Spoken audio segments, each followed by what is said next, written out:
Hey, what's up everyone? This is Josh from VspotVapes.com and just want to do a quick video on the IPV2 by Pioneer4You.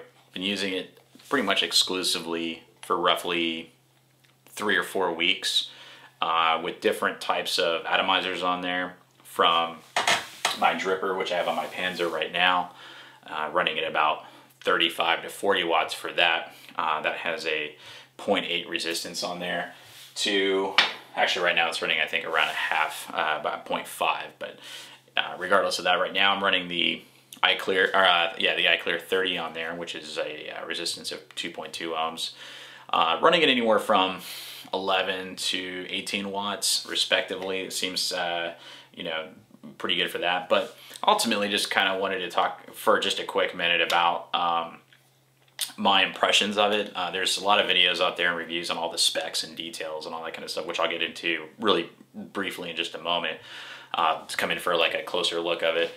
But I'm not exactly careful with a lot of these products. I've traveled to a couple different states over the last few weeks and just thrown it in my backpack and just gone.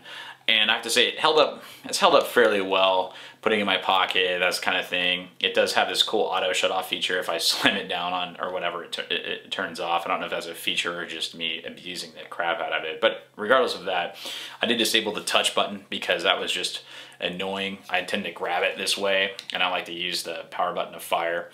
But I have to say that it's been giving me great performance. It's definitely something I'd recommend, and for the value, it's a great mod to have in your arsenal, especially if you run it at the lower watts, because it seems to last for a long time. It'll last me a whole day, 6 to 8 hours of continuous use, and haven't had any issues with it, dying on me too quickly or anything like that. So that's nice. So anyway, I'll go ahead and bring in the camera a little bit and just do a little overview, and then my final thoughts on the IPV2 by Pioneer4You. Okay, so here we have a little bit more of a close-up view. You can see its its size comparison to my hands. I'm really digging it. It has the SX330 chip and an OLED screen, which is nice. It kind of dims pretty quickly, so if you're driving or have it in your bedroom at night with the lights low or something, it's not going to be terribly bright. And you can turn it up, the wattage, pretty easily. Just hold the plus sign. It goes in 0.1 watt increments. The voltage will adjust accordingly. So that's neat. The output power will go as low as 7 watts up to 50, and it goes in 0.1 watt increments, which is kind of neat. And then this touch sensor, I disabled that. You can do that just by pressing the power button and the plus sign together, and it will turn it back on. See it firing, and then adversely to that, the negative and the power button together, and it will turn it off. If you press the plus and negative at the same time, it'll lock the device, so it won't you won't accidentally fire if it's in your pocket, and then just hold it down together and it will quickly unlock it. So kind of some quick features. To turn it off, it's just 5 times on the power button, 5 times to turn it back on, and it's pretty much it. It does use a 18360 battery, just one, so that doesn't come with it. So if you do buy this, you're gonna have to go ahead and get that. It'll accept coils as low as 0.2 to 3 ohms, so you have a really wide range as far as like what types of atomizers or RDAs you want to use on there. And it will, work really well across the span. I've been using this guy, which I got to rebuild here. Probably not going to do that in this video. All these wicks are totally burnt out. So, but I was using this on there, running at about 40-45 watts, and it was just rocking it, putting out some great clouds for me and stuff. Great flavor. So it runs on the 18650 battery.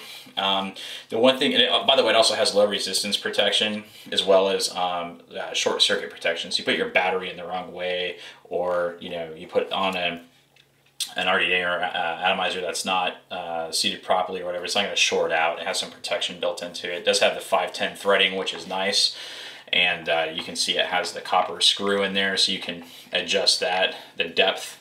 You can see that screw right in there, so you can adjust the depth of that depending upon what type of atomizer you're running on there. So you know, pretty cool. I've been loving this. It does have some vented holes on the bottom for the battery compartment as well, which is kind of neat. So now I'm going to get into what I didn't really care for too much was, one, these screws kind of suck a little bit. If you can hear this, this back part keeps coming loose on me, so I constantly find myself trying to find a screwdriver to tighten this thing back down. Is it a deal breaker? Not really, but it's just annoying. The other thing that didn't really care for, aside from the touch button, which some people dig it, I don't. I would just scrap it altogether, but maybe some people like it, is the USB chargers on the bottom. So if you're one of these people, if you look at some of the other,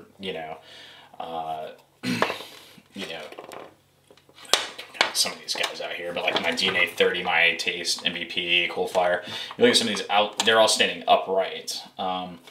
That's kind of how, if you look at the DNA30, oops, as I knock this over, and it's got it on the side, which is nice because then if you have it sitting on a tabletop, it can be charging and still standing upright, so this isn't laying down. The Taste MVP also has it on the bottom, so that's kind of problematic, but in any case, very small, nitpicky things. I see that they're coming out with IPV3, which is going up to 150 watts. I think it's still on the bottom, but regardless of that, I'll see, I'll probably still get it and play with it. So anyway, I'll just come back out, just do final thoughts on it. So overall, I would definitely recommend the IPV2. It's been delivering. It's been living up to its expectation. Price point on these is about 109, 110, somewhere around there. So I'd say give it a shot, try it out. I really like it. There's a couple little nuances about it that are just kind of annoying, but overall, I wouldn't say any of them are a deal breaker. So do a little hit. Just running a 11.2 volts. Great flavor though. I like to make big clouds and stuff like that, but really I like flavor, especially something I'd be using all the time. And I'm hitting this probably about every 5 or so minutes. So, it's getting a lot of continuous use and it's consistently providing the same level of taste and flavor with every hit, all the way down to draining this thing out. So, all the way down to the battery dying. So, anyway, this is Josh for Vspot Vapes. Definitely if you found any value, like, subscribe, comment, and also check us out on Facebook, facebook.com/VspotVapes, as well as Twitter and Instagram. We'll be doing some contest giveaways and things like that, and some other upcoming reviews on some of the other mods, and also as well as juices and e-liquids, or whatever you want to call them. So that's pretty much it. Thanks for watching, and yeah, y'all have a good day and vape on. All right, it's Josh out.